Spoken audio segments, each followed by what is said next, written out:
अस्सलाम वालेकुम। उम्मीद है आप सब खैरियत से होंगे। आज की वीडियो के अंदर हम डिस्कस करने वाले हैं कि बेस्ट टीचर कौन होता है या कोई भी टीचर अपने टीचिंग मेथड को किस तरह से इम्प्रूव कर सकता है। जैसा कि हम जानते हैं कि हर साल बहुत से स्टूडेंट्स मास्टर या ग्रेजुएशन करने के बाद टीचिंग फील्ड में आने की ख्वाहिश रखते हैं।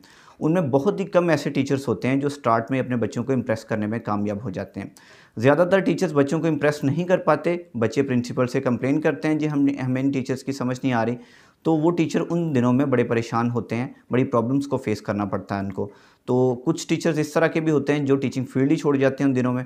तो आज हम डिस्कस करने वाले हैं ऐसी प्रॉब्लम्स को किस तरह से फेस करना है और इस तरह की प्रॉब्लम्स को कैसे ओवरकम करना है। तो जैसे हम मैथ्स में समझाते हैं कि जी अगर आपको मैथ्स नहीं आती या मैथ्स में आप खुद को बेहतर करना चाहते हैं तो आप प्रैक्टिस करें, बार बार लिखें हर चीज़ को, ताकि वो आप लोगों को भूले ना, आप लोगों को अच्छे से प्रिपेयर हो जाए। जब आप क्रिकेट खेलते हैं तो क्रिकेट के मैच से 3 दिन पहले आप प्रैक्टिस शुरू कर देते हैं ताकि आप अच्छा परफॉर्म कर सकें। हालांकि आपको क्रिकेट खेलनी आती है, इसके बावजूद आप उसकी प्रैक्टिस करते हैं। क्यों प्रैक्टिस करते हैं? ताकि जो आपके अंदर खामियां हैं वो दूर हो सकें, ताकि आप 3 दिन बाद अच्छा परफॉर्म कर सकें। इसी तरह टीचिंग में भी प्रैक्टिस की ज़रूरत है। अगर आपको लगता है कि आपके टीचिंग मेथड में प्रॉब्लम है, आप बच्चों को सेटिस्फाई करने में कामयाब नहीं हो पा रहे, तो आपने क्या करना है, आप जिस स्कूल या कॉलेज में पढ़ा रहे हैं या अपने घर पे ही एक बोर्ड लगा लें, white board, board marker and duster एक साथ रख लें। आप प्रैक्टिस शुरू कर दें।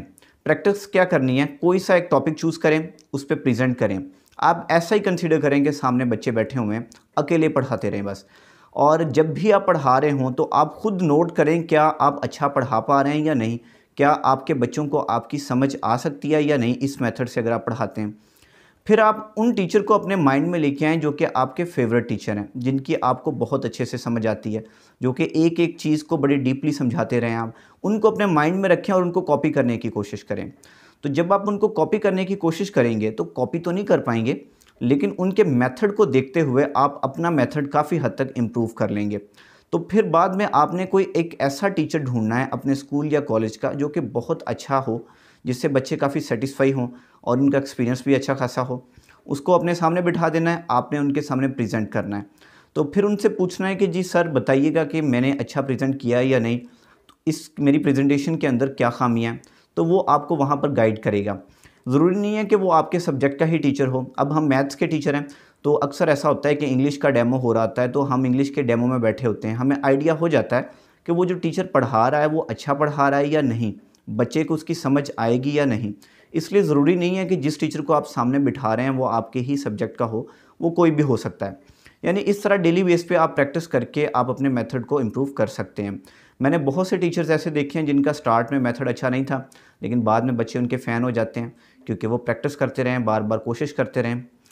अब इसके बाद ऐसा होता है कि हमें मेथड हमारा अच्छा होता है, लेकिन क्लास में पढ़ाते-पढ़ाते कभी-कभार हमारा कॉन्फिडेंस लेवल कम हो जाता है। अब इसके बारे में हम बात करेंगे। अब कॉन्फिडेंस लेवल कम होता क्यों है?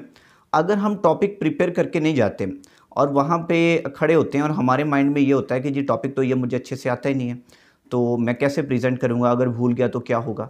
अब ये बातें जब हमारे माइंड में आएँगी तो डर जाएँगे, हमारा कॉन्फिडेंस लेवल बहुत कम हो जाएगा। तो अगर हम पढ़ाएँगे तो बच्चे हमसे सैटिस्फाई भी नहीं हो पाएँगे। ज़ाहिर-सी बात है, हम कॉन्फिडेंस से नहीं पढ़ा पा रहे। तो एक तो बात ये याद रखनी है कि आपने हमेशा टॉपिक तैयार करके जाना है। मैंने बहुत से ऐसे टीचर्स देखे हैं जो ये कहते हैं कि जी मुझे कभी टॉपिक तैयार करने की ज़रूरत ही नहीं पड़ी, मुझे सारा कुछ ही आता है।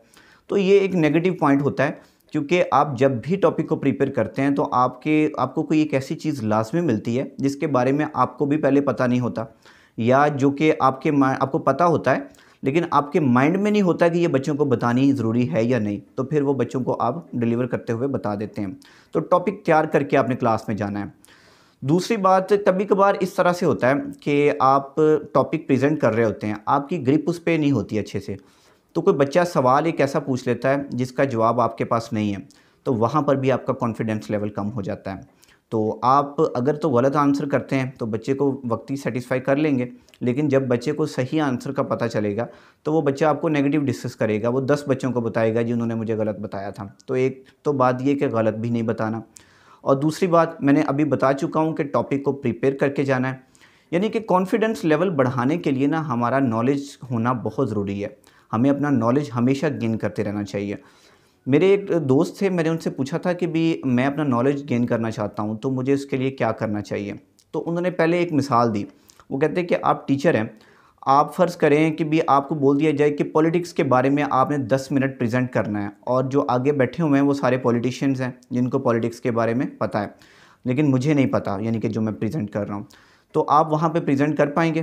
तो सारी सी बात है, मैं नहीं कर पाऊँगा। अगर मुझे नहीं पता, डर जाऊँगा, टांगें काँपेंगी। सबके साथ ऐसा ही होता है। अगर किसी चीज़ के बारे में ना पता हो और वो प्रेजेंट करनी पड़ जाए तो वो नहीं प्रेजेंट कर पाएंगे, नर्वस हो जाएंगे, कंफ्यूज हो जाएंगे वहाँ पर।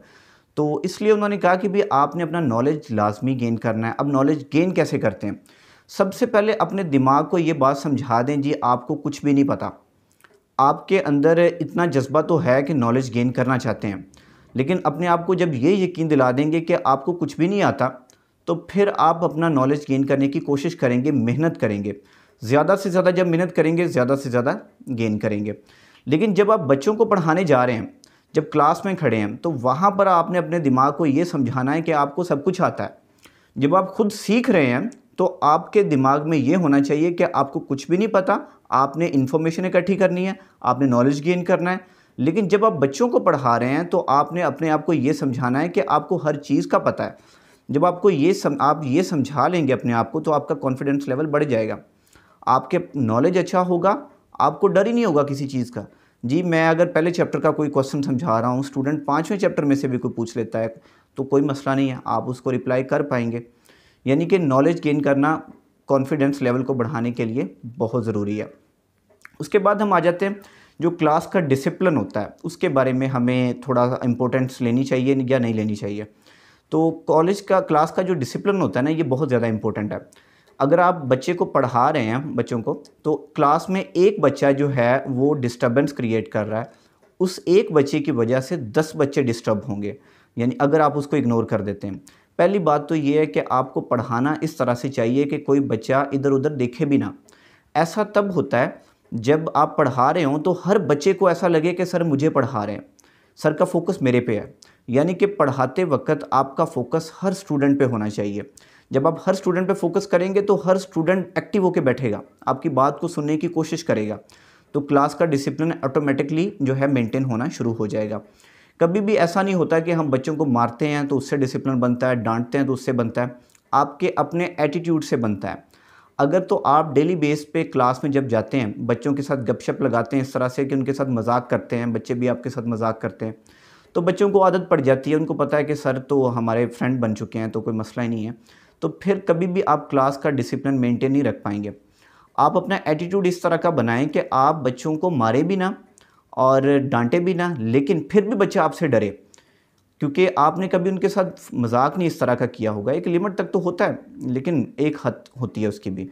आप बच्चे के साथ मजाक ना करें, बच्चा आपसे डरेगा।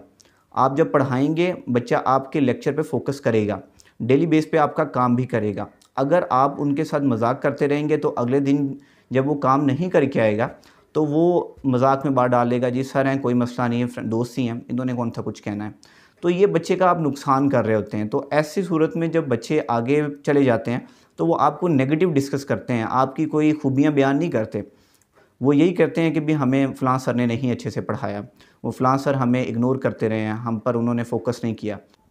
आज जस्ट हमने टीचिंग मेथडोलॉजी के हवाले से बात की थी। इंशाल्लाह नेक्स्ट वीडियो के अंदर हम डेमोन्स्ट्रेशन के बारे में बात करेंगे कि जब आप अपना डेमो देने जाते हैं तो वहाँ पर किन पॉइंट्स की वजह से आप सेलेक्ट होते हैं, किन की वजह से रिजेक्ट होते हैं। तो इंशाल्लाह नेक्स्ट वीडियो में मुलाकात होती है। खुदा हाफिज़।